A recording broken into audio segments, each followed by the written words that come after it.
Assalamualaikum warahmatullahi wabarakatuh. Alhamdulillah wassalatu wassalamu ala rasulillah. Segala puji dan puja kehadirat Allah subhanahu wa ta'ala.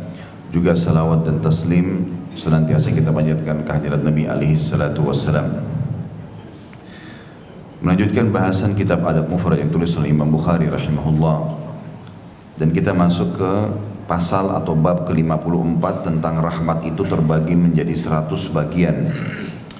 Dan sudah kita bahas pada sebelumnya hadis nomor 99 tentang masalah gabungan hadis ya, dari 95 sampai 99 tentang masalah siapa yang tidak mengasihi maka tidak akan dikasihi oleh Allah SWT. Dan sudah panjang lebar kita singgung tentang masalah pentingnya berkasih sayang kepada anak dan hak-hak anak dalam Islam.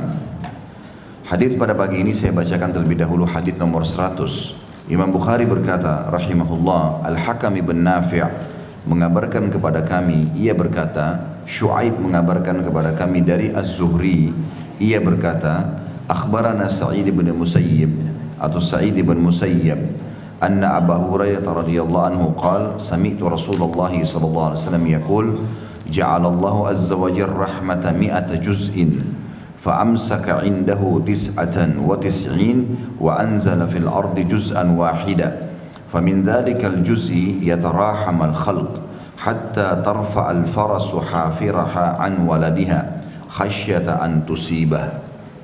Sa'id bin Musayyib rahimahullah mengabarkan kepada kami bahwasanya Abu Hurairah radhiyallahu anhu berkata, Rasulullah SAW bersabda, Allah telah menciptakan rahmat itu atau kasih sayang 100 bagian. Lalu yang 99 ditahan atau dipegang olehnya atau di sisinya. Allah Subhanahu wa taala belum memberikan kepada kita. 99-nya masih disimpan di sisinya. Sedangkan satu bagian diturunkan di bumi. Lalu dari satu bagian itulah makhluk saling mencintai hingga kuda yang mengangkat kakinya dari anaknya karena khawatir mengenainya atau menginjaknya. Hadis ini teman-teman sekalian memberikan gambaran kepada kita tentang luasnya rahmat Allah. Dan rahmat luas sekali maknanya, masuk dalamnya kasih sayang, cinta, perhatian, ya, kepedulian, ini semua masuk dalam makna rahmat. Allah subhanahu wa ta'ala menciptakan 100 rahmat. Dan semua itu Allah subhanahu wa ta'ala menahan 99 di sisinya. Allah akan berikan nanti di akhirat. Dan satu diturunkan di muka bumi ini. Dan satu itu mencakup semua bentuk kasih sayang. Dijelaskan dalam hadis ini sampai seekor kuda yang biasa anaknya jalan di bawah kuda, di bawah induknya, itu sengaja mengangkat kakinya agar anaknya tidak kena. Jadi sama juga masuk dalamnya adalah bagaimana seorang ibu pada saat memeluk anaknya yang menangis, menyusuinya pada saat perlu, mengurusnya pada saat memang perlu diurus. Ini semua masuk dalam bagian rahmat. Atau apapun yang sifatnya mendorong kita mengasihani orang lain atau mencintai orang lain atau makhluk atau menyukai materi. Misalnya menyukai rumah, menyukai kendaraan, semua itu masuk dalam satu rahmat itu. Dan ini menggambarkan bagaimana luasnya rahmat Allah pada hari kiamat nanti. Kalau seluruh bentuk kasih sayang, cinta, kepedulian, perhatian, itu semuanya di muka bumi ini yang kadang-kadang membuat kita kagum dengan masalah itu cuma satu, bagaimana dengan 99-nya pada hari kiamat. Makanya luas sekali rahmatnya Allah. Sampai Allah subhanahu wa ta'ala mengizinkan setiap orang beriman yang lolos masuk ke dalam surga untuk memberikan syafaat siapapun yang mereka ingin. Sampai Allah subhanahu wa ta'ala berfirman kepada Nabi Muhammad SAW pada hari kiamat, waktu Nabi mau masuk surga, beliau mengatakan umatku, umatku. Maka Allah SWT mengatakan, pergilah hai Muhammad ke neraka, cari siapapun di antara umatmu yang memiliki atau pernah mengucapkan la ilaha atau memiliki keimanan itu seperti koin dirham. Maka Nabi SAW mengatakan, aku pun pergi ke neraka, mengeluarkan semua umatku yang dalam hatinya ada seperti koin dirham dari keimanan. Lalu kemudian aku kembali lagi, dan Allah masih mengatakan, kembalilah, keluarkan lagi dari umatmu siapapun yang memiliki iman setengah dirham. Maka Nabi SAW kembali lagi ke sana. Artinya setengah dirham ini teman-teman kecil sekali, koin dirham, ya. bisa dikatakan amalnya tidak ada. Dia cuma modal keimanan saja kepada Allah. Lalu Nabi SAW mengatakan, aku pun pergi ke neraka mengeluarkan mereka. Tidak tersisa siapapun dalam hatinya seperti itu, malaikat pandu, ini orangnya, ini orangnya. Nabi SAW keluarkan semua. Setelah kembali ke surga, Allah masih berfirman lagi, wahai Muhammad, kembalilah lagi ke neraka. Keluarkan siapapun dari umatmu yang memiliki seperti biji sawi dari keimanan. Nah, kita tahu biji sawi itu seperti pasir, debu, kecil. Maka Nabi SAW pun masuk ke dalam neraka mengeluarkan semuanya. Mengeluarkan semua orang yang dalam hatinya seperti biji sawi dari keimanan. Setelah selesai itu pun, kata Nabi SAW, Allah mengizinkan hamba-hambanya untuk memberikan syafaat. Para malaikat memberikan syafaat, orang-orang beriman memberikan syafaat. Tentu orang beriman tergantung kadar pahala dia yang lebih dan juga izin Allah Subhanahu Wa Taala. Setelah selesai semua itu, saking luasnya rahmat Allah Subhanahu Wa Taala, Allah mengatakan masih tertinggal syafaatku. Aku masih bisa memberikan syafaat. Lalu kata Nabi SAW, Allah menggenggam satu genggaman di neraka dan mengeluarkan banyak makhluk dengan genggaman tersebut. Ya. Sementara ada hadis lain teman-teman yang berbunyi, pada hari kiamat nanti seluruh langit, 7 lapis langit dan bumi itu di dalam genggamannya telapak tangannya Allah. Berarti kalau Allah mengambil satu genggaman dari neraka banyak sekali. Ya. Maka Allah pun mengeluarkan banyak sekali makhluk, kata Nabi SAW, yang belum pernah beribadah kepada Allah sama sekali. Ini luasnya rahmat Allah Subhanahu Wa Taala. Dan rahmat Allah ini jangankan di akhirat nanti yang 99, di dunia saja sudah sangat luas. Seseorang bermaksiat 50 tahun, 70 tahun, taubat, hitungan menit diampuni oleh Allah Subhanahu Wa Taala. Ya. Kita berbuat maksiat kepada Allah, jarang berzikir, jarang bersyukur, Allah kasih makanan, Allah kasih minuman, Allah kasih pakaian, kita bisa menghirup oksigen, kita bisa menggunakan air, bahkan ahli maksiat pun melakukan itu. Sampai dikatakan oleh Nabi SAW, tidak ada yang lebih sabar dari Allah. Mereka mengatakan atau memvonis Allah punya anak, Allah masih memberi mereka rezeki. Jadi rahmat Allah luas. Dalam sebuah hadis yang lain dikatakan, inna rahmatullahi qad qalabat ghadabuh. Rahmatnya Allah, cinta dan kasih sayangnya Allah telah mengalahkan emosinya atau kemurkahannya. Maka Allah Subhanahu Wa Taala tidak ingin siapapun di antara kita tersesat, masuk neraka. Ya, Allah mau menyelamatkan kita, cuman kitanya yang tidak mau. Di dalam riwayat Bukhari yang lain dijelaskan bahwasanya sempat Nabi SAW melihat seorang ibu yang lagi mau menyusui anaknya atau lagi menyusui anaknya. Kemudian Nabi SAW berkata kepada para sahabat, kalau seandainya kita bakar api, lalu kita minta ibu tersebut lempar anaknya di api, kira-kira dia mau lempar gak? Kata para sahabat, tidak mungkin ya Rasulullah. Gak ada ibu mau lempar anaknya di api.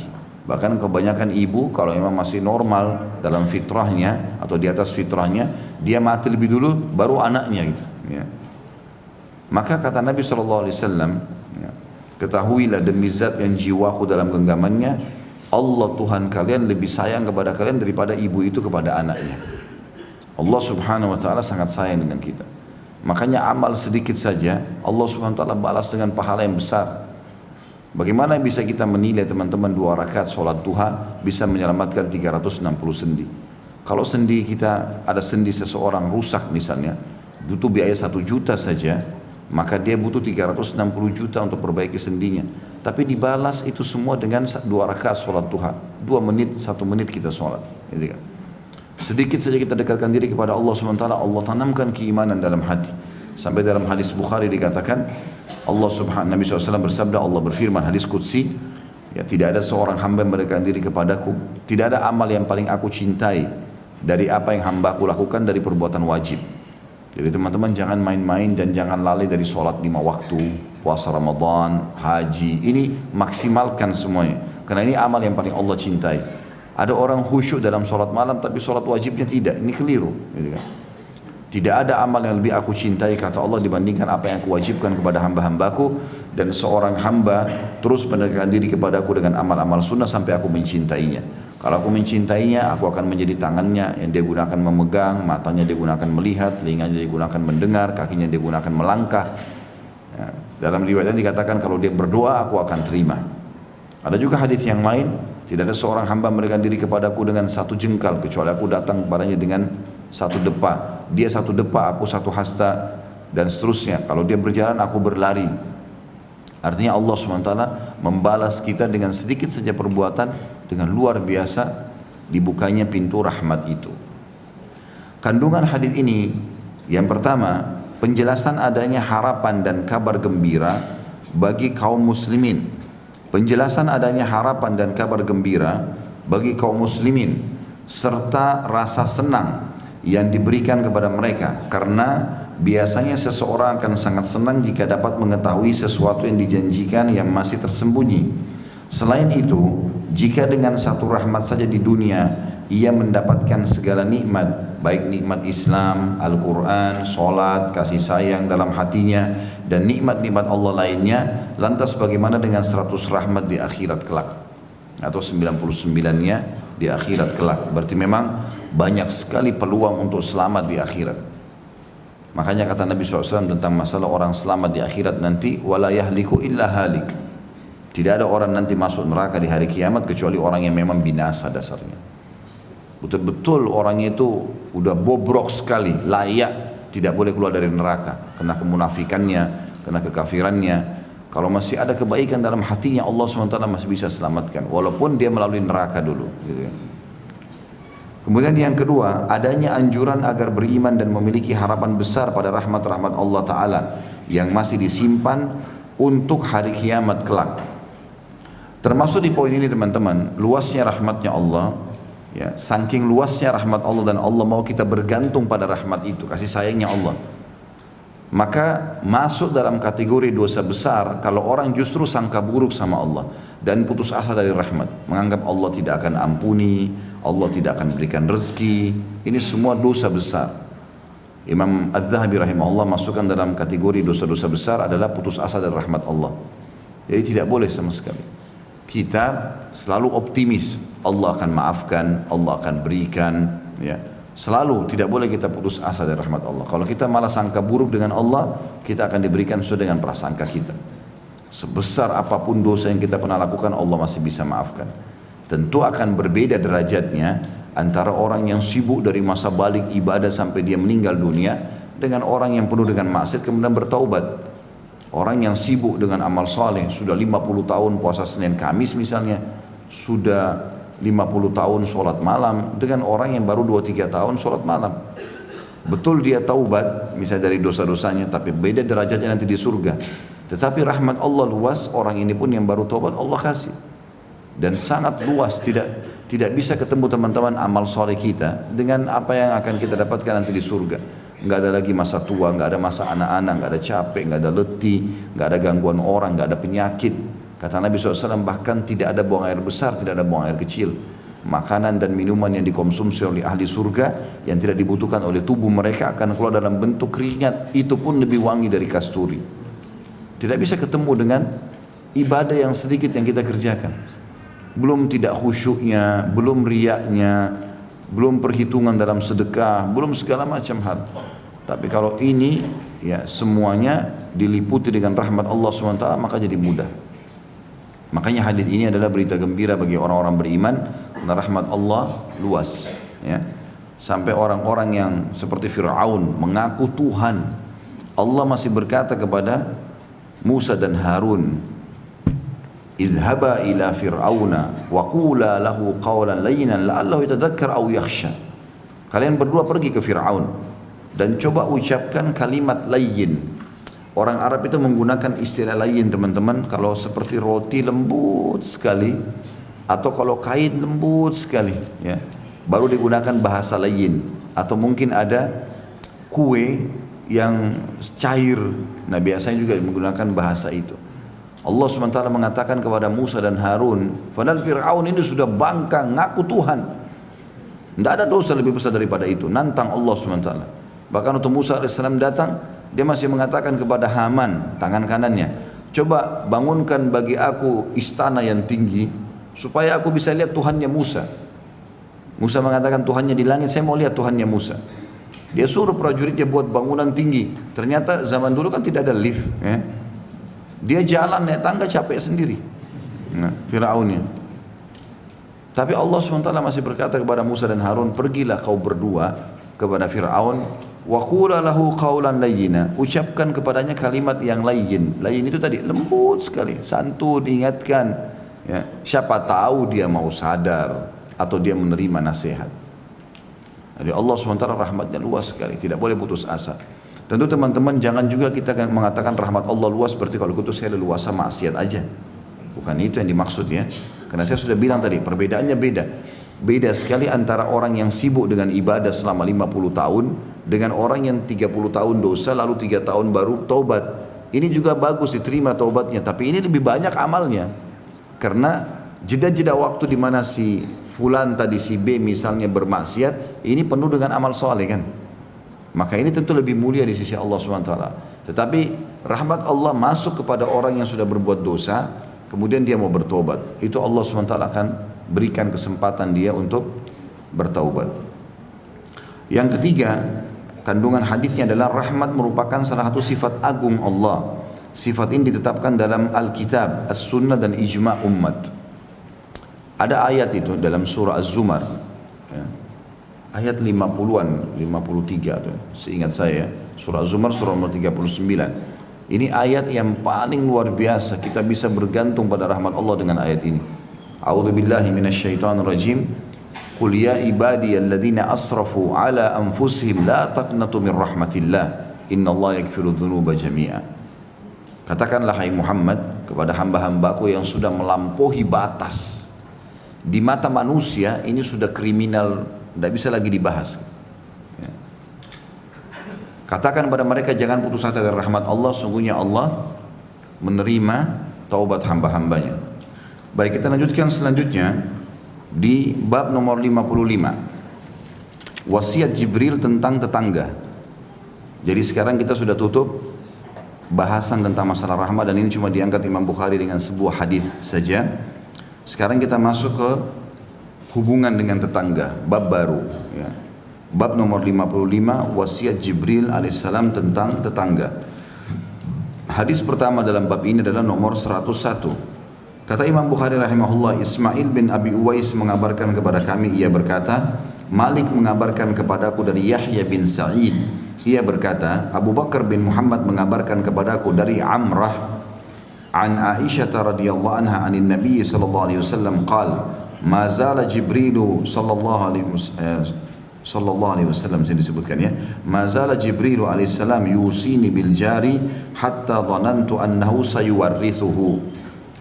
Dari Aisyah radhiyallahu anha, beliau berkata bahwasanya Nabi sallallahu alaihi wasallam bersabda, Jibril alaihi salam terus saja berwasiat kepadaku tentang tetangga hingga aku mengira bahwa Jibril akan menetapkan warisan baginya.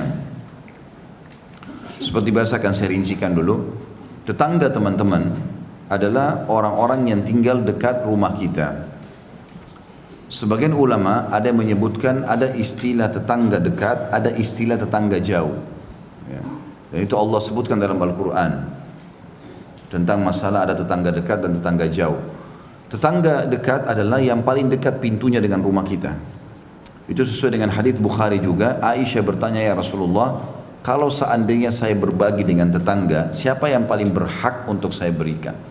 Kata Nabi SAW, yang paling dekat pintu rumahnya dengan pintu rumahmu. Gitu kan? Ini menandakan istilah tentang tetangga terdekat. Jadi siapapun yang paling dekat ya rumahnya dengan kita, atau satu komplek misalnya seperti komplek ini, semua diistilahkan dengan tetangga. Ada makna yang kedua, makna lebih luas. Tetangga adalah diistilahkan siapapun yang berada satu kota. Dan itu diambil dari perkataan Atha bin Abi Rabah rahimahullah. Atha ini salah satu ulama tabi'in, salah satu ulamanya Mekah. Abdullah bin Umar radhiyallahu anhu guru utamanya beliau. Ini sahabat yang mulia. Abdullah bin Umar radhiyallahu anhu pernah datang ke Mekah untuk umrah. Lalu penduduk Mekah pada ngeroyokin Abdullah bin Umar untuk bertanya hukum. Kata Abdullah bin Umar, saya heran kepada kalian hai penduduk Mekah. Ngapain kalian datang bertanya kepada saya sementara di sisi kalian ada Atha bin Abi Rabah. Artinya orang ini punya kedudukan yang luar biasa, gitu kan? Sampai-sampai Abdullah bin Umar memujinya, mengatakan tidak usah tanya saya, tanya aja dia, sudah cukup. Padahal dia tabi'in, ini sahabat, gitu kan? Atha bin Abi Rabah ini pernah datang kepada seorang khalifah, Hisham bin Abdul Malik. Jadi dia naik keledai, datang jauh-jauh dari Mekah menuju ke negeri Syam. Kalau sekarang saja naik pesawat cukup jauh. Kalau dari Jeddah menuju ke negeri Syam 3 jam, 2 jam, 3 jam naik pesawat. Zaman dulu itu orang perjalanan Mekah negeri Syam sebulan dengan kuda tercepat. Kalau naik keledai itu bisa 2 bulan. Lambat sekali. Tapi Atha bin Abi Rabah terkenal dengan kezuhudannya. Tidak pernah sama sekali dia datang ke satu tempat walaupun jauh atau dekat kecuali memang hajat orang lain, bukan hajat dia. Datanglah dia ke istananya khalifah. Begitu dia tiba, ada bersamaan kereta kencana datang. Orang kaya raya. Ternyata di atasnya seorang ulama juga namanya Atha al-Khurasani. Dua-duanya namanya Atha. Ini orang Mekah, ini orang Khurasan dari wilayah Persia. Di kereta kencana ini kebetulan Atha al-Khurasani memang orang kaya raya. Ada anaknya laki-laki. Maka anaknya menceritakan, dia mengatakan, saya belum pernah melihat ayah saya turun menyalami orang kecuali pada saat saya melihat orang itu. Tapi dia tidak tahu siapa orang ini. Ada seseorang digambarkan sama dia. Badannya kurus, kulitnya hitam, matanya satu rusak, kakinya pincang, imamanya besar, bajunya kusut. Dia naik keledai dan pijakan kaki pelananya untuk naik itu dari kayu. Dia miskin sekali. Maka anaknya Atha al-Khurasani ini tertawa melihat keadaannya Atha bin Abi Rabah. Maka dia bilang, waktu saya tertawa, lalu ayah saya marah, menghardik saya mengatakan, kenapa kau tertawain orang? Apalagi kau tidak tahu siapa dia. Maka dia bilang, siapa dia ayah? Ayahnya bilang belum jawab. Ayahnya turun, lalu salaman sama Atha bin Abi Rabah, pelukan, mereka saling tahu sama-sama ulama, cuma yang satu kaya raya, yang satu ini memang keadaannya sederhana sekali. Maka setelah kembali ditanya oleh anaknya, siapa ini ayah? Anda begitu hormati, belum pernah saya lihat Anda turun salaman dengan orang, baru kali ini. Dia bilang, kamu tidak tahu, ini adalah Atha bin Abi Rabah, ulamanya tabi'in. Jadi tabi'in aja sudah ulama, ini ulamanya tabi'in, jadi gurunya para ulama gitu. Maka dia bilang, saya sudah dengar nama agungnya Atha bin Abi Rabah, tapi saya tidak sangka orangnya seperti ini. Tapi subhanallah, Allah SWT memuliakan orang dengan ilmunya, gitu kan? Bukan karena fisiknya. Dan ini luar biasa. Kisah Atha bin Abi Rabah ini banyak sekali. Orang bisa ambil pelajaran bagi orang yang diuji oleh Allah SWT punya kekurangan fisik, paras wajah, sering ulang-ulangi kisah Atha bin Abi Rabah. Karena dia hafal Al-Quran, dia menjadikan Masjid Haram itu belasan tahun itu sebagai rumahnya, tempat dia belajar. Dia dulu hamba sahaya, budak. Tapi karena tuannya perempuan di Mekah lihat, ini anak ini dia bagi 3 waktunya. Sepertiganya belajar untuk ilmu, sepertiganya dia kerja buat tuannya, sepertiga dia gunakan untuk ibadah. Kadang-kadang lagi kerja, orang-orang Mekah pada datang tanya hukum. Maka di musim haji, tuannya naik di atas batu lalu teriak, mengatakan, hai muslimin, ya, saksikanlah saya membebaskan keterbudakannya Atha bin Abi Rabah karena Allah dan juga untuk muslimin.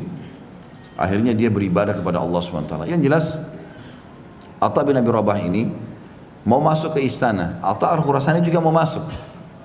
Maka masuklah akhirnya berdua. Kata Atha al-Khurasani kepada anaknya, kamu tunggu di sini, kami akan masuk berdua. Ringkas cerita, sudah ketemu di dalam. Pada saat keluar, anaknya Atha al-Khurasani nanya ayahnya, ayah, ceritain apa yang terjadi di dalam. Kata Atha al-Khurasani, ini kisahnya. Dia mengatakan, demi Allah wahai anakku, kalau bukan karena Atha bin Abi Rabah, saya tidak akan dimasukkan ketemu khalifah. Jadi orang tadi yang kau lihat kekurangan fisik itu, ya, itu pincang kakinya, badannya kurus, kulitnya hitam, bajunya kusut. Kalau bukan karena dia, saya tidak bisa masuk ketemu khalifah. Dan apa kau tahu anakku apa yang terjadi? Pada saat pintu istana dibuka, Khalifah Hisham lihat dari jauh yang masuk Atha bin Abi Rabah. Dia berdiri dari singgasananya, jalan menjemput Atha bin Abi Rabah. Belum pernah Khalifah turun jemput orang secara khusus. Orang datang, yang salaman, yang cium kepalanya, ya, yang peluk Khalifah itu iya. Tapi dia tidak datang. Orang pun yang di situ semua tidak tahu siapa Atha bin Abi Rabah. Zaman dulu tidak ada foto. Orang nggak tahu, orang cuma dengar namanya. Begitu mau di depan pintu masuk, kata Atha al-Khurasani, saya dipersilahkan duduk di kursi yang dekat dengan pintu gerbang. Kemudian Atha bin Abi Rabah dipegang tangannya sama Khalifah Hisham.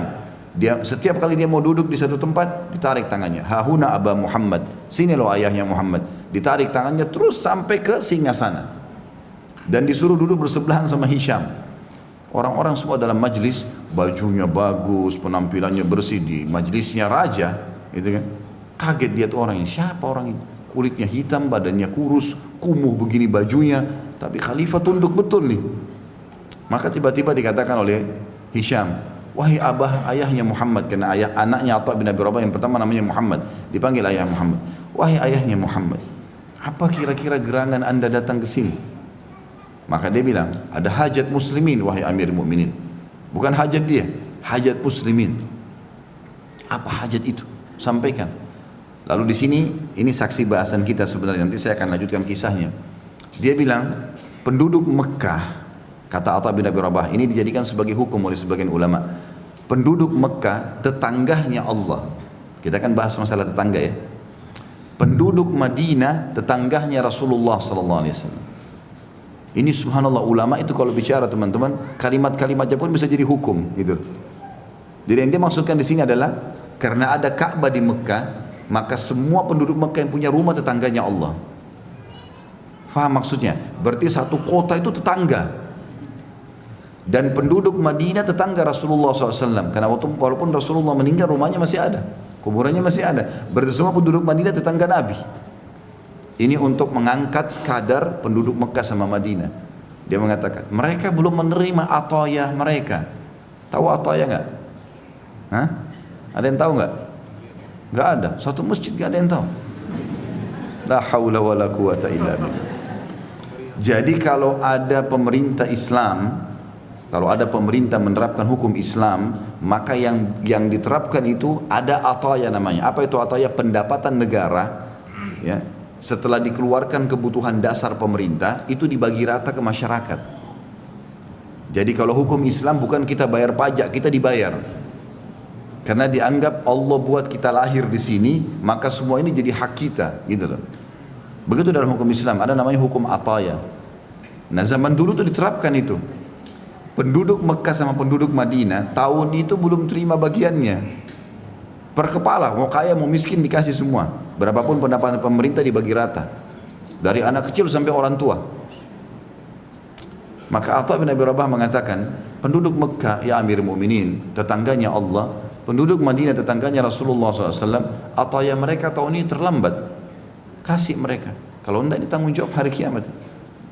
Maka Hisham dengan semangat panggil gulam, panggil tukang tulisnya. Tulis sekarang. Segera antarkan atayahnya penduduk Mekah dan Madinah. Ada lagi wahai ayahnya Muhammad? Ada, dia bilang. Para mujahidin yang lagi pergi berjihad. Mereka meninggalkan keluarga mereka. Mereka juga menjaga negara kalian, menjaga agama ini. Gaji mereka terlambat. Telah sampai kepada saya keluhan beberapa istri para mujahid. Gaji mereka terlambat. Berikan gaji mereka. Tulis, hai gulam ini kayak sekretaris, tulis, segera kasih uangnya para mujahidin. Ada lagi hai Muhammad? Ada. Banyak yang dia sampaikan, beberapa hajat tapi semua hajat muslimin. Tidak ada hajatnya dia. Enggak ada dia bilang, saya punya utang bayarin ya. Kenapa antum ketawa? Karena kebiasaan minta dibayarin utang. Enggak ada hajatnya, enggak pernah minta rumah, minta apa. Orang kalau ketemu pejabat pemerintah kesempatan nyampein kan. Ini enggak. Sama sekali semua muslimin. Mungkin ada 5-6 hajat disampaikan sama dia. Udah pas sudah mau selesai, Hisham ini sibuk, khalifah tulis, jalankan. Ini kesempatan disampaikan ini. Kalau enggak amanah gitu kan. Maka selesai semua hajat muslimin, Hisham sempat bilang, wahai Aba Muhammad, ayah Muhammad, masih ada enggak? Dia bilang masih ada Amir Mukminin. Dan ini lebih penting dari semuanya. Kaget. Ini tadi sudah besar luar biasa nih bobotnya. Harus bayar ini, bayar itu, bayar ini. Ada lebih penting. Dia bilang apa itu ayah Muhammad? Atha bin Abi Rabah ini memang ulama penasehat. Jadi dia bukan main-main. Ada ulama teman-teman Rabbani betul. Ulama yang mendidik orang. Dia praktisi, dia punya ilmu, dia juga ingin orang lain terapkan. Ada ulama hanya datang ngomong saja. Seperti air mengalir, selesai orang faham, nggak faham terserah gitu. Ya. Ada orang gitu kadang-kadang ngajar kan. Dia datang faham nggak faham terserah. Ada orang enggak. Target setiap orang harus berubah. Beda. Mereka ulama Rabbani. Ini Atha memang begitu, maunya mendidik, makanya sibuk nasihatin orang. Dia berdiri, lalu dia pandang ke arahnya khalifah lagi duduk. Orang semua jadi heran, apa yang terjadi nih? Maka dia mengatakan, wahai Amir Mukminin, hajat ini penting sekali. Ketahuilah, kamu wahai Amir Mukminin, karena Hisham lebih muda dari dia. Dia bilang, kamu wahai Amir Mukminin, telah lahir di muka bumi ini sendirian. Kamu juga beramal sekarang, baik atau buruk sendirian. Kamu nanti kalau mati sendirian, kamu akan dibangkitkan sendirian, kamu akan dihisap oleh Allah sendirian. Maka hati-hati, semua akan ada pertanggungjawabannya. Jangan terpengaruh dengan singgasanamu ini, jangan terpengaruh dengan dayang-dayang dan orang di sekitarmu. Demi Allah mereka tidak akan bermanfaat untukmu hari kiamat. Selamatkan dirimu. Setelah itu Hisham karena tersentuh nangis dia, sambil dia pukulkan tongkat yang dia pegang ke karpetnya, ke permadaninya. Lalu dia mengatakan jazakallahu khairan. Artinya siapa orang yang mau datang nasihatin dengan tulus seperti ini, ngingatin masalah akhirat. Orang kalau datang ke presiden, ke raja, walaupun sudah salah nggak apa-apa deh, nggak mau ditegur, yang penting proyeknya masuk. Ini enggak, dia nggak bilang apa-apa. Lalu Atha bin Abi Rabah, kata Atha al-Khurasani yang menceritakan anaknya tadi, dia bilang demi Allah setelah itu Atha bin Abi Rabah berdiri lalu keluar dari majelis, tidak minum seteguk air pun, nggak ada minum air. Ini kita pergi acara perkawinan, saya sibuk makan ini makan itu, apalagi di Istana Merdeka sibuk cari makanannya. Dia satu teguk air pun tidak minum, datang 1-2 bulan perjalanan hanya untuk masalah muslimin dan nasihati khalifah demi kebaikan. Kata Atha al-Khurasani, demi Allah Atha bin Abi Rabah keluar dari istana khalifah tidak minum seteguk air pun. Pas di pintu gerbang dikejar oleh sekretarisnya khalifah, dibawa satu kantong uang banyak. Ini dari Amir Mukminin buat anda. Kata Atha bin Abi Rabah, saya datang karena Allah, bukan karena ini. Kembalikan kepada Amir Mukminin. Pulang dalam kondisi miskin, susah. Yang penting hajat muslimin sudah selesai. Ini kisah tentu bukan sedang jadi target kita, tetapi ada sebuah hukum yang kita ambil dari perkataan beliau, yaitu penduduk Mekah adalah tetangganya Allah, penduduk Madinah adalah tetangga Rasulullah SAW. Dari sini juga keluar definisi masalah tetangga. Jadi ada tetangga yang dekat, yang terdekat pintunya, dan ada juga yang dianggap tetangga kalau tinggal dalam satu wilayah bersama-sama. Tetangga ini teman-teman punya hak yang sangat besar dalam agama kita. Baik tetangga itu punya hubungan kerabat sama kita atau tidak, baik kita kenal atau tidak, seagama atau tidak. Jadi bukan karena tetangga kita Nasrani matiin aja listriknya, kan Nasrani, tidak boleh, tidak boleh. Seorang Muslim tidak melakukan itu. Bahkan perbuatan buruk tetangga kalau kita bersabar dengannya pahalanya besar. Nabi SAW di Mekah itu tinggal di rumahnya Khadijah. Khadijah tinggal di komplek elitnya. Kayak mungkin kita di Jakarta di Menteng, di Mekah. Sebelahnya itu toko-toko Mekah, Abu Jahal, Abu Lahab, orang-orang kayanya Mekah semua. Nabi SAW kalau mau keluar pagi, itu mereka sepakat semua orang-orang kafir ini sampahnya ditaruh di pintu rumah. Sampah kotoran semua ditaruh di situ banyak. Dan tidak ada celah untuk jalan kecuali harus menginjak kotoran itu karena terlalu banyak. Tapi Nabi SAW keluar melihat sambil senyum. Dikumpul oleh Nabi SAW sampah itu. Dan mereka lihat ini, orang-orang kafir ini lihat, dikumpul. Lalu beliau hadap kepada mereka mengatakan, beginikah kalian bermuamalah dengan tetangga? Akhlak yang bagus sekali. Kalau antum gimana itu? Pas tetangga taruh sampah, ini orang gak tahu diri. Ini, itu, segala macam. Nabi SAW cuma senyum mengatakan, beginikah kalian bermuamalah dengan tetangga? Sehingga akhirnya mereka malu sendiri. Gak diulangi lagi sudah. Karena Nabi tidak balas keburukan dengan keburukan. Kalau ada orang yang memancing emosi kita teman-teman dengan ghibah, dengan fitnah, kalau antum respon, dia gembira karena targetnya itu. Memang target kita jengkel. Tapi kalau antum tidak peduli, ya sudahlah, ini pahala buat saya. Semoga Allah kasih hidayah. Itu bumerang yang besar buat dia. Paham gak ini? Benar. Allah jadi saksi ya. Oh, saya masih mau nagih satu utang dulu. Sudah tulis jalur nasab belum? Itu utang antum ke saya itu. Harus dibayar. Baik, jadi tetangga ini teman-teman punya hak secara syar'i, baik muslim ataupun non muslim. Ya. Muamalah yang baik dengan mereka itu sampai dalam hadis ini kata Nabi SAW, Jibril setiap kali datang ketemu aku, setiap ketemu selalu mewasiatkan, hai Muhammad, sampaikan ke umatmu berbuat baik sama tetangga. Terus saja Jibril mengatakan sampai saya kira akan keluar hukum nanti tetangga dapat warisan. Dapat warisan berarti seperti orang punya nasab. Tapi tentu tetangga tidak dapat warisan ya. Cuman saking seringnya diingatkan oleh Nabi SAW, oleh Jibril SAW, maka Nabi SAW mengira akan ada warisan. Nanti akan kita jelaskan lebih jauh, masih beberapa bab ke depan masalah tetangga ya. Kita baca dulu kandungan hadis dalam hadis ini. Dikatakan penjelasan tentang besarnya hak tetangga dan keutamaan berbuat baik kepadanya. Apapun sifatnya. Memberikan makanan, menegur, tegur sapa, ya, membantu kalau dia lagi butuh bantuan, mengantarnya ke rumah sakit misalnya, membawa barangnya, membantu apa sajalah yang berhubungan dengan masalah tetangga, karena mereka orang yang paling terdekat. Kalau terjadi sesuatu, naudzubillah, rumah kebakaran, kita lagi safar, ya mereka yang bisa membantu kita, tetangga orang yang terdekat, gitu kan. Bahkan tolok ukurnya, kalau orang itu mau dianggap baik atau tidak, tanya tetangganya, baik nggak dia? Kalau tangganya bilang, oh bapak itu Masya Allah luar biasa, kalau lewat tegur kami, ya tegur sapa, kemudian sering berbagi, orang tahu. Tapi kalau begitu, bagaimana fulan? Wah parah pokoknya. Lewat aja nggak pernah salam, nggak pernah berbagi. Kalau kita kirimin makanan kembali piring kosong. Kenapa ketawa? Tahu diri. Kalau dikasih sesuatu sama tetangga, balikin piring juga ada isinya. Ini terima selalu ada isinya, kembali kosong terus. Kemudian yang kedua, boleh berharap besar untuk mendapatkan kemurahan hati jika mendapatkan banyak nikmat. Ya, artinya teman-teman, termasuk bentuk syukur kepada Allah SWT kalau kita punya nikmat, kita berbagi. Dan orang-orang yang terdekat punya hak itu, termasuk tetangga. Baik itu makanan, pakaian, apa saja. Ya, kita mengirim kepada tetangga. Bahkan ada sebuah kaidah syar'i penting. Ya, dalam masalah fikih, al-jaru ahaqqu bisaqabati jari. Tetangga lebih berhak terhadap penawaran tetangganya. Jadi kalau dalam hukum agama, kalau bapak ibu mau jual rumah, mau jual mobil, tetangga dulu ditawarin. Saking pentingnya hak mereka. Kalau mereka sudah tidak mau, baru antum tawarkan ke orang lain.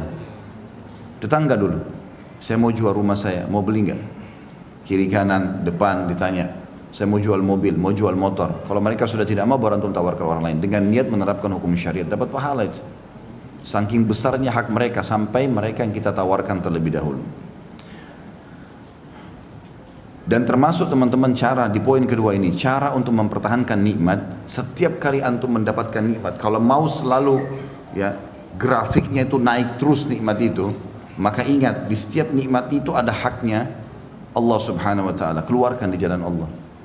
Ya. Keluarkan jalan Allah. Berapapun nilainya. Misal Allah Subhanahu wa taala berikan kepada kita handphone baru. Mau bagus, beli handphone lagi yang lain, kasih juga orang susah. Walaupun nilainya mungkin belum bisa mencapai sama. Kita beli baju sebagai tanda syukur, kita berikan juga baju kepada orang yang baru. Kita makan di restoran enak, beli porsi yang sama, kasih juga kepada orang susah. Kasih tukang parkir, kasih orang susah. Porsi yang sama. Itu nanti grafik nikmatnya selalu naik, nggak akan turun. Yang jadi masalah sering grafik nikmat kita turun, drop, bangkrut usaha, ya apalah macam-macam cobaan datang karena setiap ada nikmat kita nggak pernah memberikan jatah di jalan Allah dari nikmat itu. Ada sebuah hadits Bukhari teman-teman, disebutkan oleh Nabi SAW, ada dua orang di zaman dulu sebelum kita, ya, dari kisah Bani Israel. Dua-duanya orang saleh nih. Kebetulan kebunnya bersebelahan, kebun mereka bersebelahan. Maka Nabi SAW mengatakan, yang punya kebun, yang pertama, itu melihat lagi musim kemarau nih, peceklik, panas. Orang-orang petani tahu dan pekebun tahu kalau butuh air banyak. Maka lewat di atas kebunnya dia, awan. Dan dari awan itu keluar suara, kata Nabi SAW. Ini hadis Bukhari. Suara itu terdengar oleh pemilik kebun yang pertama. Dia mengatakan, atau suara itu mengatakan, awan ini bawalah ke kebunnya si fulan, tetangganya dia, dan turunkan air buat kebunnya. Lalu awan itu jalan, dilihat sama dia, jalan, terus turun hujan di sebelah. Dia punya kebun di sebelahnya, gak kena hujan. Maka dia pun pergi ke sebelah, diikutin sama dia. Dilihat hujan lebat di tetangganya. Dia tanya, apa yang kau lakukan dengan kebunmu? Sampai tadi saya dengar suara dari awan ini, hujan disuruh turunkan di kebunmu, yang lain tidak kena hujan, cuma dia saja. Maka dia mengatakan rahasianya. Mau dengar gak? Kamis depan aja.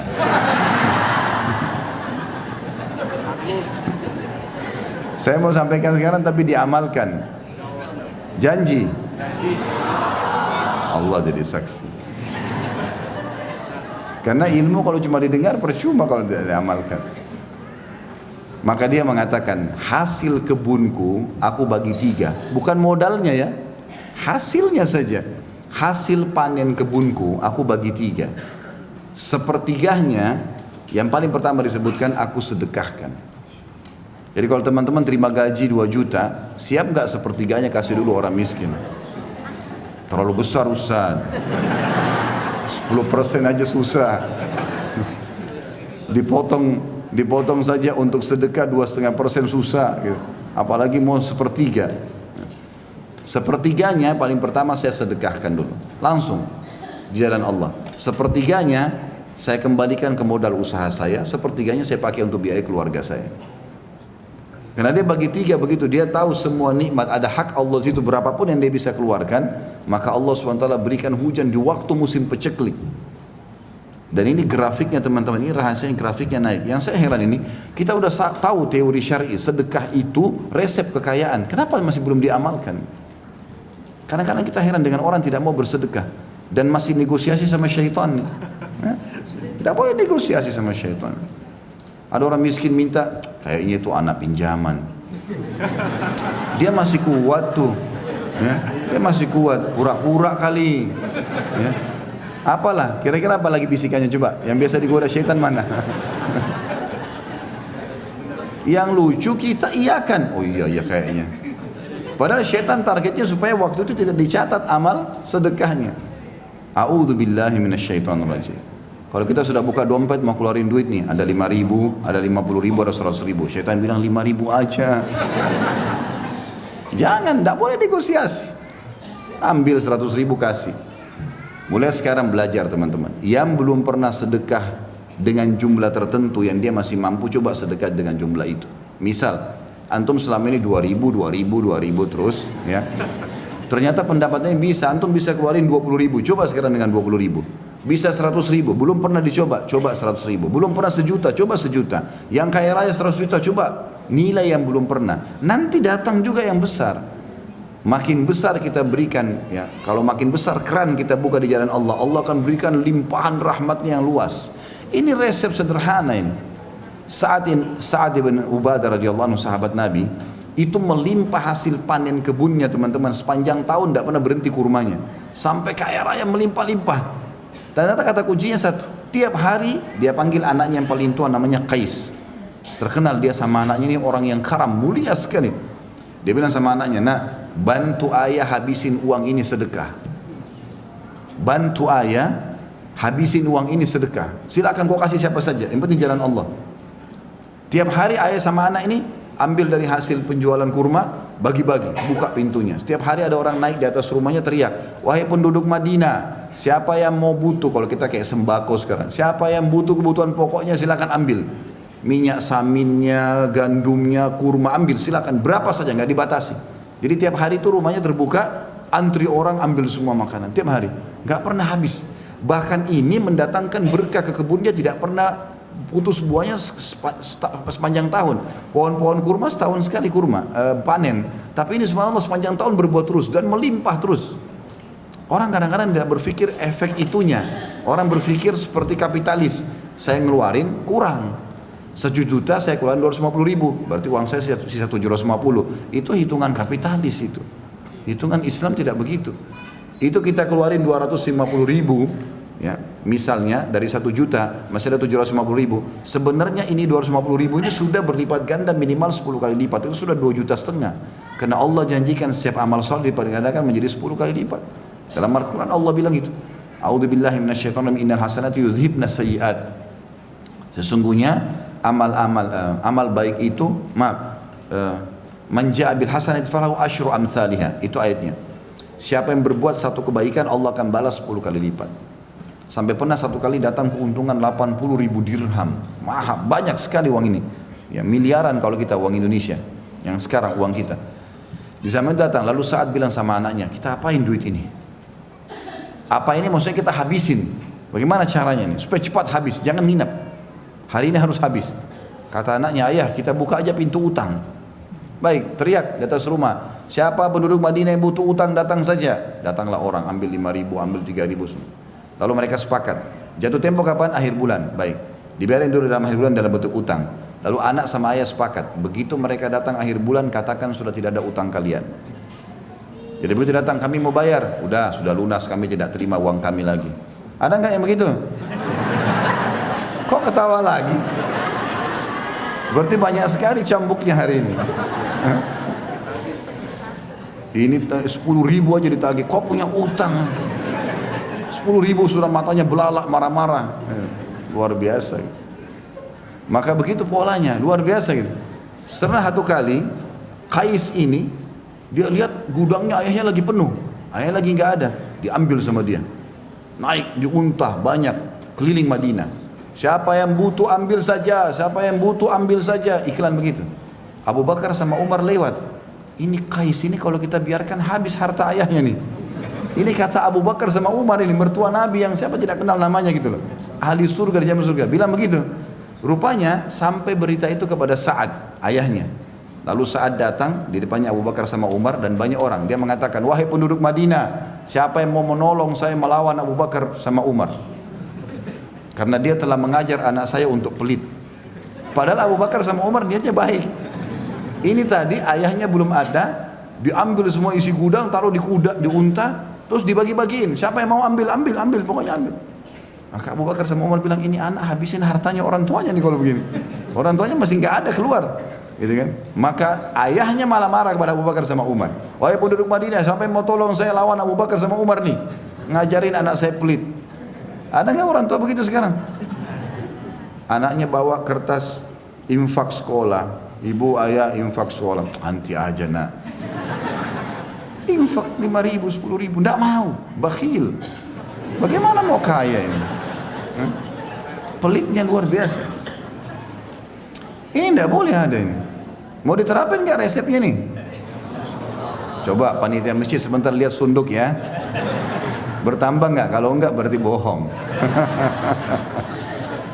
Ini lewat sunduk 2.000, minta sama Allah kesehatan, keturunan, selamat dari surga, selamat masuk surga, selamat dari neraka. 2.000. Bagaimana bisa? Wahai muslimin yang bakhil, ini penyakit jiwa, nggak boleh bakhil. Begitu kata Nabi SAW itu. Ada sahabat datang, orang-orang Badui, lalu ditanya oleh Nabi SAW, siapa pemimpin kalian? Disebut namanya, si Fulan. Kata Nabi SAW, bagaimana dia? Ya Rasulullah berwibawa, tapi bakhil. Perhitungan sekali, kepala suku tapi perhitungan, tidak loyal sama warganya gitu.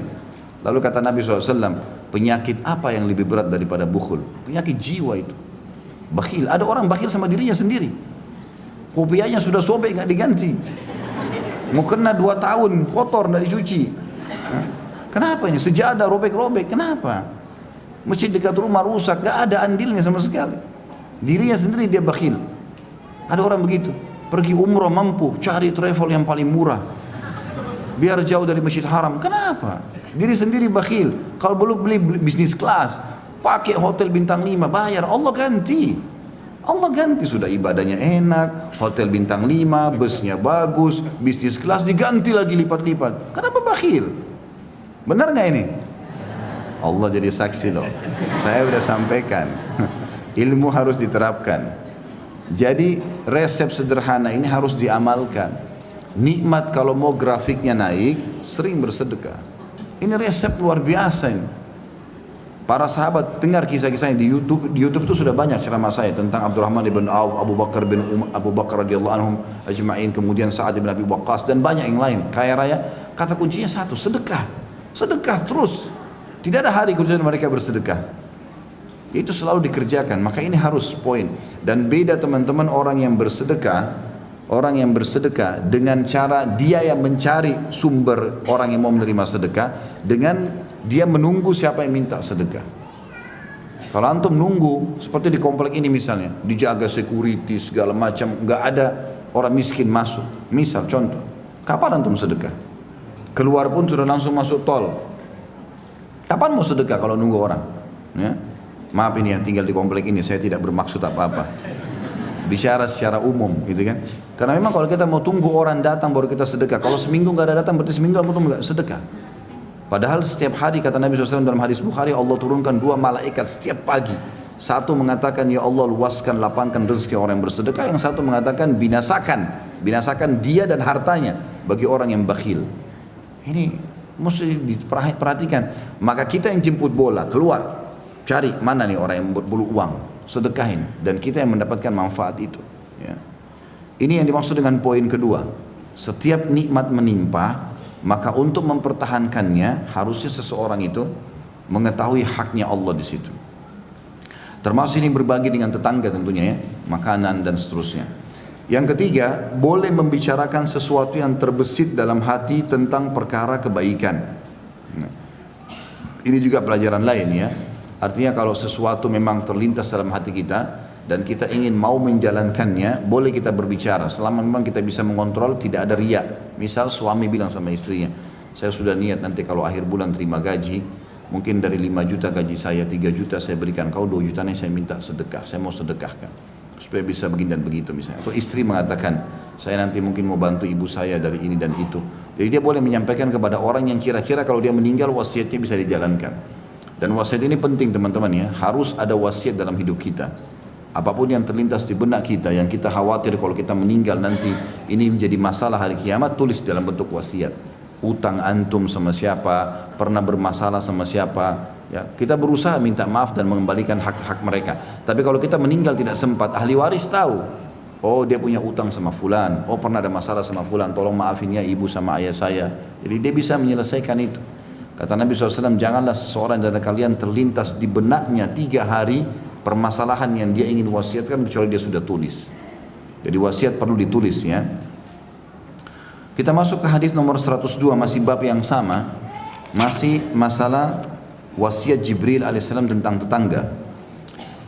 Kata Ibnu Bukhari rahimahullah, Sadaqa mengabarkan kepada kami, ia berkata, Ibnu Uyainah mengabarkan kepada kami dari Amr, dari Nafi' bin Jubair, an Abi Shuraih al-Khuzai radhiyallahu anhu anin Nabi sallallahu alaihi wasallam qala man kana yu'minu billahi wal yawmil akhir falyuhsin ila jarih wa man kana yu'minu billahi wal yawmil akhir falyukrim dhaifah wa man kana yu'minu billahi wal yawmil akhir falyakul khairan aw liyasmut. Terjemahannya dari Abu Shuraih al-Khuzai radhiyallahu anhu bahwasanya Nabi sallallahu alaihi wasallam bersabda, barang siapa yang mengaku beriman kepada Allah dan hari akhir, maknanya adalah dia yakin Allah ada dan dia yakin ada balasannya di akhirat, maka hendaklah ia berlaku baik pada tetangganya. Ya, nanti kita jelaskan ini. Kemudian yang kedua, barang siapa yang beriman kepada Allah dan hari akhir, maka hendaklah ia memuliakan tamunya. Dan barang siapa yang beriman kepada Allah hari akhir, maka berkatalah yang baik atau hendaklah ia diam. Hadis ini ya, mengandung makna yang luas sekali. Dan ini termasuk dalam adab dan tata krama Islam yang harus dijadikan sebagai simbol kaum muslimin. Tidak mengenal dia orang Arab, orang bule, orang Melayu. Ini adalah prinsip dasar Islam. Karena di sini dipanggil siapa yang mengaku beriman kepada Allah dan hari akhir, yakin Allah ada, yakin semua janji Allah benar dia akan terima. Maka pesan pertama Nabi, dia harus, bahasa Arabnya di sini ya, falyuhsin ila jarih. Bahasa hasan dalam bahasa Arab ini adalah sesuatu yang terbaik. Jadi kalau ada orang penampilannya bersih, maka orang bilang dia ini orang bersih. Atau tampan, orang bilang tampan. Tapi kalau bergabung antara bersih, tampan, rapi, apalah semua kebaikan-kebaikan, orang Arab mengatakan orang ini hasan. Bahasa itu hasan namanya. Betul-betul dari semua sisi berarti bagus, gitu nggak? Itu yang dimaksud. Di sini teman-teman kata Nabi SAW, siapa yang mengaku beriman kepada Allah hari akhir, falyuhsin ila jari. Dia harus buat yang sesempurna mungkin buat tetangganya. Apa saja di sini? Tutur kata kah, tatapan mata kah, jamahan tangan kah, bantuan, apa saja. Semuanya harus yang terbaik. Itu yang dimaksud dengan ihsan.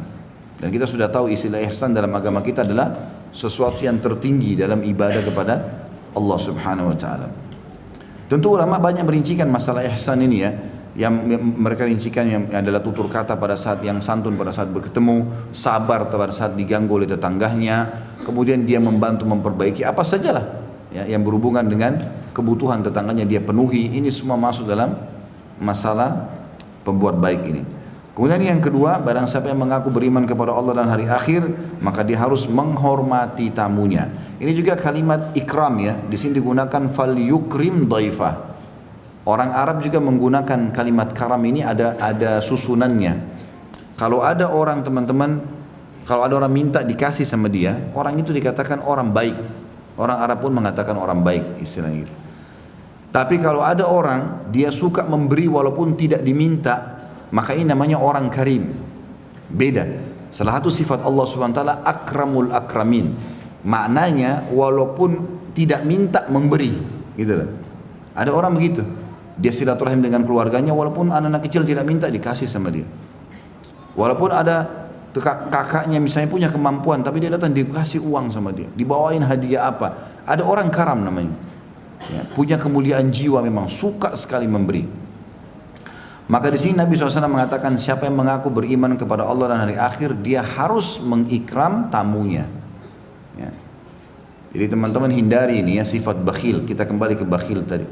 Ada orang begitu, tetangga bel atau ada orang bel pagar dari depan pintu. Kenapa?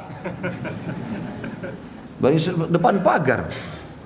Ya akhi dan ukhti, bukain orang pagar dulu, silahkan masuk. Dan termasuk adab menerima tamu dalam masalah ikram adalah tidak menanyakan kenapa dia datang. Jangan tanya kenapa datang. Baru buka pintu, iya kenapa? Silahkan masuk, silahkan duduk. Tugas kita mengikram. Ikram itu memberikan makan, memberikan minum, pokoknya apa sajalah. Kalau dia tidak cerita apa-apa ya sudah, berarti dia cuma mau datang, ya kan? Kalau dia punya hajat pasti dia akan bilang. Sudah biarkan saja sampai dia bilang baru kita jawab hajatnya. Itu termasuk adabnya. Termasuk adab dalam tamu adalah jangan tanya mau minum apa, panas atau dingin. Tidak usah, keluarkan semua. Kalau mau karam, mau orang mulia, dia nggak tanya. Dia langsung buatin teh panas, juga dikasih keluar minuman dingin. Biar tamunya yang pilih. Kalau sekarang tamunya malu, mau minum apa, panas atau dingin, terserah aja. Padahal sebenarnya dia lagi meriang, butuh minuman panas. Nah? Atau dia lagi haus, butuh minuman dingin, cuma dia malu bilang yang dingin aja. Ada juga orang Masya Allah tidak malu, tinggal bilang, ya saya mau dingin, saya mau panas. Tapi ini adab. Ada orang subhanallah punya tata krama, dia nggak mau bilang. Termasuk juga adab orang yang jadi tamu adalah tentu dia tidak rewel, dia tidak mengatakan keluarin buat saya minuman dingin ya. Enggak. Termasuk adab dari dua pihak memang begitu. Tapi kita sebagai pemilik rumah tidak usah tanya. Tugas kita ikram. Ikram adalah memuliakan. Tempat dudukkan di tempat yang benar, berikan makan minuman apa saja kita sajikan buat dia. Terserah dia mau pilih apa, gitu kan. Ada orang subhanallah saking karamnya sampai-sampai dia terakhir sekali baru makan. Dan itu ada hadis yang berbunyi ya, termasuk adab pemilik rumah adalah dia yang terakhir makan. Dibiarin tamu semua makan. Ini begitu ada makanan enak dia nomor satu antri. Makanannya numpuk seperti gunung. Takut tetangganya habisin atau tamunya habisin. Sampai-sampai saking ikram tamu ini dimuliakan dalam Islam teman-teman. Abdullah bin Mubarak rahimahullah, salah satu ulama tabi'in. Beliau itu sering puasa Senin Kamis. Satu waktu pernah kedatangan banyak tamu pas hari puasa. Dihidangkanlah sama dia, tetap dia hidangkan. Dia nggak bilang saya puasa ya. Enggak, dihidangkan sama dia makanan yang mewah-mewah. Tamu-tamunya tahu adab, mereka juga tidak mau memulai sebelum tuan rumah. Maka semua pada nunggu. Abdullah bin Mubarak bilang silakan makan, kami nunggu anda. Abdullah bin Mubarak tidak mau bilang saya lagi puasa. Diambil sama dia, dicuil sama dia roti gandumnya, ditaruh daging sedikit, dia masukkan di mulutnya. Lalu dia mengatakan, ayo silakan. Orang lihat dia sudah makan, ya sudah, orang makan semua kan. Baru dia sibukkan diri seakan-akan lagi sibuk tamu. Ayo saya lagi sibuk dulu ya, urus ini. Dia ke belakang rumah dibuang makanan itu. Yang penting tamunya sudah makan. Begitu. Kalau antum kan kesempatan ada tamu, telan aja sekalian. Kan boleh Ustaz batalin puasa sunnah karena tamu. Mana dalilnya akhi? Kisah Salman sama Abu Darda. Salman sama Abu Darda ini ada kisahnya. Salman ini Al-Farisi pernah bertamu ke rumahnya Abu Darda. Begitu tiba depan rumah, dia lihat Ummu Darda lagi bersih-bersihin rumah, bajunya khusus sekali, penampilannya seperti orang tidak ngerawat diri. Maka Salman tanya, kenapa Ummu Darda ini? Maksudnya hukum agama kok harus bersih di rumahmu segala macam, kenapa gini? Dia bilang, saudaramu Abu Darda nggak ada hajat lagi sama wanita. Malam hari mulai habis Isya sampai subuh sholat malam. Pagi puasa tiap hari. Kalau puasa juga istrinya nggak bisa dekat-dekat. Nggak ada hajat ini. Nggak ada waktu untuk lihat saya, cengkerama, ngobrol, nggak ada. Kata Salman, di mana suamimu? Kata Abu Darda, di masjid. Ada riwayat lain menjelaskan juga, waktu Salman lagi nanya, Abu Darda muncul. Oh, ini saudara saya nih. Dia langsung masuk ke rumah, dihidangkan makan. Rupanya dia lagi puasa. Yang lagi puasa Abu Darda, karena setiap hari puasa kan istrinya bilang, malam hari selalu sholat tahajud. Maka yang terjadi, Abu Darda langsung suruh silakan masuk Salman, dihidangkan makanan. Dia bilang makanlah, karena saya lagi puasa, kata Abu Darda. Salman sudah dengar keluhannya istrinya tadi Abu Darda kan, kalau ini saudaramu nggak punya hajat dengan wanita, nggak pernah perhatian saya lagi, nggak butuh apa saya, untuk apa dandan, untuk apa bersih bersih, toh dia nggak sentuh saya gitu. Maka kata Salman, saya tidak akan makan sampai kau ikut makan. Kenapa? Karena kau lagi puasa sunnah, menghormati tamu wajib. Ya. Tapi kasusnya kenapa? Abu Darda setiap hari puasa. Dan Abu Darda tidak memberikan hak istrinya. Itu loh kasusnya. Ini pas hari Senin, ayo makan yuk. Ayo. Kan dia aja. Atau dia bilang sama temannya, kalau kau paksa sih saya buka puasa. Gimana modelnya ini? Jadi kasus Salman dan Abu Darda ada. Dan ini jangan selalu jadikan dalil untuk batalin puasa ini. Maka akhirnya Salman Abu Darda makan karena hormati tamu kan. Malam hari Salman minta nginap di rumahnya, Ini Abu Darda ini setiap habis pulang dari masjid, habis sholat isya dengan Nabi SAW, dia pulang ke rumahnya, ganti baju masuk kamar, keluar ke ruang tamu langsung sholat. Dari itu sampai subuh, nggak berhenti sholat. Jadi malam itu kan kalau dalam Islam dibagi 3 ya. Makanya ada istilah sepertiga malam terakhir ya. Jadi mulai maghrib, ikhwan dan akhwat sekalian, sampai subuh itu dibagi 3. Kalau misalnya 12 jam, berarti 4 jam, 4 jam, 4 jam. 4 jam pertama dari maghrib sampai 4 jam itu dianggap sepertiga pertama, sepertiga kedua, sepertiga ketiga. Nah sepertiga akhir itu yang Allah turun ke langit bumi gitu. Jadi kita membagi malam jadi 3 bagian. Rupanya Salman sudah nunggu di ruang tamu. Abu Darda keluar mau sholat, ditanya oleh Salman, kenapa kamu keluar? Saya mau sholat, tidur dulu. Suruh kasih haknya untuk dia tidur, istrinya juga punya hak. 1/2 malam keluar lagi Abu Darda. Salman tanya, mau ngapain? Mau sholat, tidur dulu. Dijaga sama Salman semalam suntuk. Begitu 1/3 malam dia keluar, kata Salman, sholat sesukamu. Dalam riwayat lain dikatakan mereka sholat berdua. Setelah azan subuh, pergi ke masjid sama-sama. Rupanya Abu Darda terganggu nih. Dia langsung mengatakan, ya Rasulullah, Salman udah ngacoin program saya. Kemarin puasa disuruh batalin. Sholat malam biasanya semalam suntuk, ini cuma 1/3. Tapi Salman sebelum pergi ke masjid sudah bilang, wahai Abu Darda, Allah Tuhanmu punya hak, dirimu punya hak, istrimu punya hak, kasih semua haknya. Jangan semuanya ibadah saja kepada Allah, tapi hak istri, hak anak, hak suami, hak tetangga nggak dikasih. Masing-masing Allah sudah kasih porsinya gitu kan. Maka kasihkan semua haknya. Waktu Abu Darda ngeluh dengan Nabi SAW, kata Nabi SAW, Salman benar. Harusnya kau kasih hak Tuhanmu, harus kau kasih juga hak dirimu, harus juga kau kasih hak keluargamu. Kita juga butuh pada saat lapar makan, kita butuh juga rileks, tapi kita juga butuh ibadah. Jadi semua sisi seorang muslim itu menyempurnakan hidupnya. Ya. Itu yang dimaksud dengan potongan ini. Kita kembali ke inti bahasan, berarti tamu wajib dimuliakan. Jangan tanya kenapa datang, hidangkan semua yang ada. Ya. Dan termasuk adab kalau kita yang bertamu teman-teman, kalau kita bertamu dianjurkan untuk tidak berdiri di depan pintu orang ya. Itu termasuk adab dalam hadis. Jadi kalau kita lagi rumah orang, jangan langsung berdiri pas di pintu yang dia buka, di sisi kanannya. Sunnah Nabi di sisi kanan pintu. Nabi SAW mengatakan ke rumah sahabat di sisi kanan. Karena jangan sampai dia buka pintu, istrinya nggak pakai hijab, ada sesuatu di rumah yang dia tidak mau dilihat. Karena kalau kita langsung di situ dibuka kelihatan kan. Ada rumah orang kadang-kadang plong, maka dia berdiri di sebelah. Termasuk adabnya, kalau dipersilahkan masuk, perhatikan kata pemilik rumah.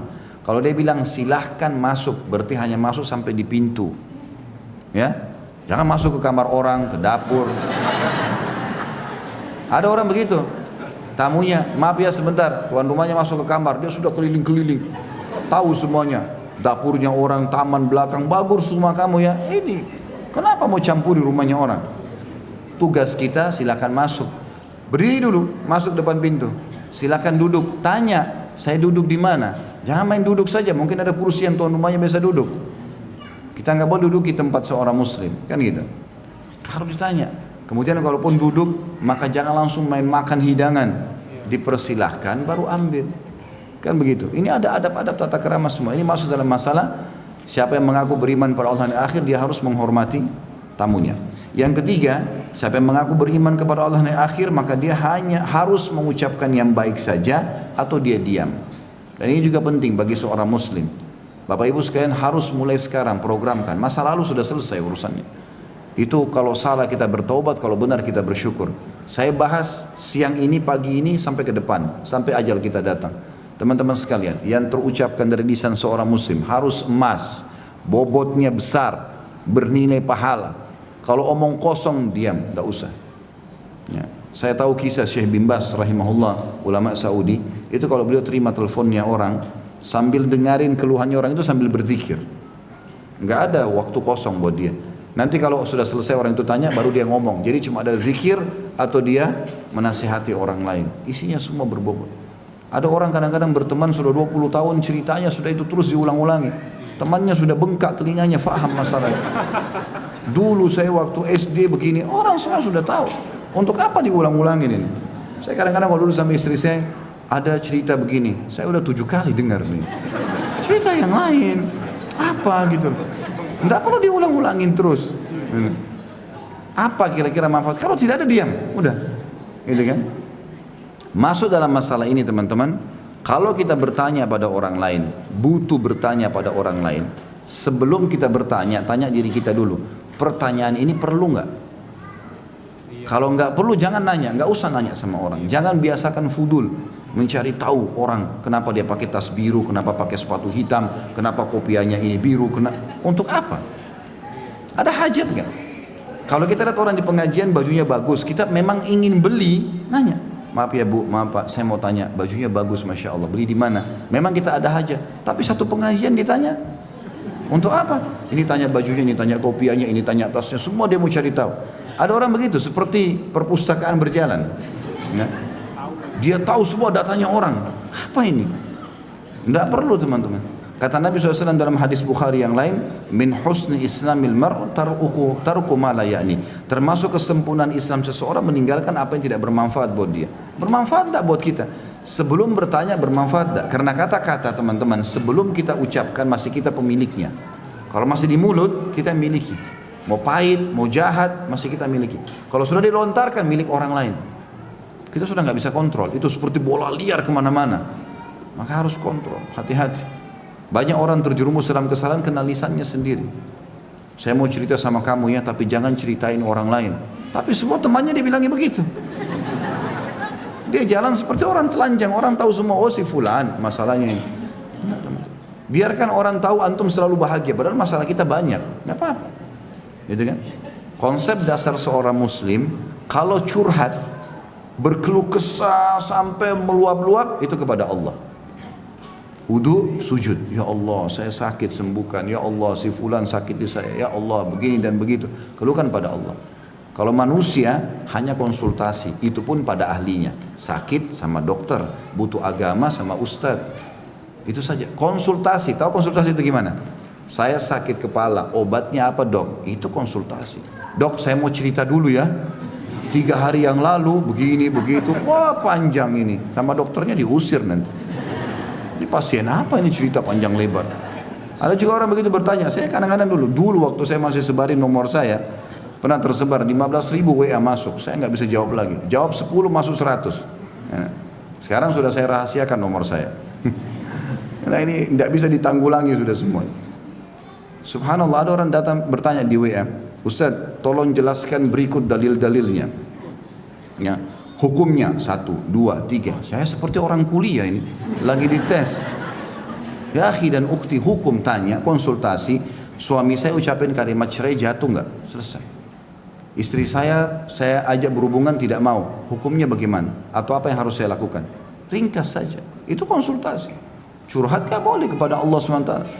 Orang yang kita ajak curhat teman-teman cuma dua keadaannya. Teman atau lawan. Kalau dia teman, dia sedih. Kalau dia lawan, dia gembira. Untungnya apa kira-kira? Gak ada untungnya buat kita kan? Gak ada untungnya. Coba ambil kaidah penting itu. Gitu kan?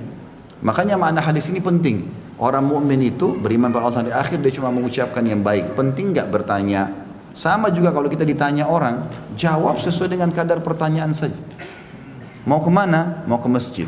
Cukup. Nggak usah jelaskan alamatnya di mana, mau apa, nggak perlu. Karena dia tanya mau kemana. Kalau dia hajat lagi ada, dia bilang untuk apa ke masjid? Untuk pengajian. Jawab sesuai dengan itu. Karena kadang-kadang teman-teman kita benar nih, tapi karena terlalu panjang jawabannya jadi salah. 1 benar 9 salah. Iya, begitu kan biasa terjadi kan? Makanya jawab yang penting saja. Sudah makan? Belum. Selesai. Mau makan? Iya. Kalau orang tanya sudah makan? Iya, memang saya belum makan 2 hari nih. Untuk mau makan? Iya mau. Lapar? Iya lapar. Sudah. Dan di sini tidak, orang Muslim itu tidak boleh ada kebohongan dalam hidupnya ya. Ada sebuah hadis, ada bahasan para ulama, kalau ada orang lapar ditanya misal, kamu lapar? Enggak, dia bilang bohong, itu nggak boleh. Antum bilang iya lapar, nggak apa-apa, bukan aib, gitu kan? Tapi kita tidak minta apa-apa. Mau saya hidangkan makan? Ya sudah silahkan, nggak apa-apa. Orang Muslim zahirnya yang kelihatan sama dalamnya sama. Nggak ada samar-samar bagi seorang Muslim. Halal jelas, haram jelas, suka atau nggak suka clear. Ini samar-samar, nggak jelas semua hidupnya. Biar pakai baju pun nggak jelas. Warnanya nggak jelas, hidupnya nggak jelas, ngomongnya nggak jelas. Nih, orang beriman nggak ada, karena dia tahu mana halal, mana haram. Halal dia boleh nikmati, haram dia tinggalkan. Jelas nggak ini? Jelas. Ya Allah, saksikan. Saya udah sampein. Baik, sampai sini bahasan kita insya Allah ya. Allahu a'lam. Ini harusnya diperhatikan dan difahami. Begitu saja kita lanjutkan insyaallah pada makan datang. Subhanakallahumma bihamdika, asyhadu an la ilaha illa anta astaghfiruka wa atubu ilaik. Wassalamualaikum warahmatullahi wabarakatuh.